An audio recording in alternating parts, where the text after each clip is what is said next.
We've already addressed some simulation games previously in PBS Kids Science.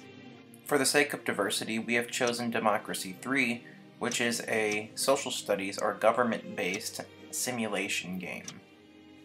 In this game, you can take control of any of a number of world countries, and you can set specific difficulty settings or specific parameters or scenarios for your game.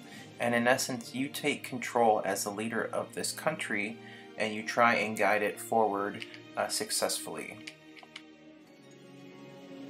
As a review, a simulation is an active exercise, whereas people use real-life processes, which could be active processes or passive processes like thinking processes, in order to achieve a real-world end.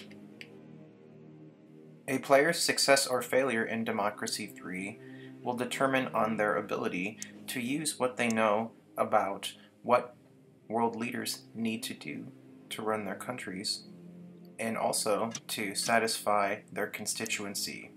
As you can see in the game, you have total control over the entire operation of the government.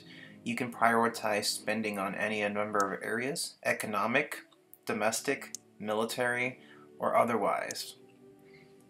Also, with every decision, you will make people both happy and unhappy.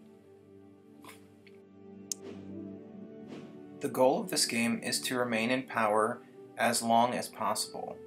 If you make too many people unhappy, you could be either voted out, deposed, or in some instances assassinated. Remember that simulations allow for students to be able to test, much like in the inquiry-based games, specific hypotheses, and they can try different strategies and see how they play out. The first time they could try a very militaristic paradigm of running their country, whereas the second time they could try a very economic-centered policy. There are also real-life considerations, such as financial and budgetary limitations of a government, so that decisions cannot be made completely freely because they're within the constraints of the ability for the government to either A, execute it, or B, fund it.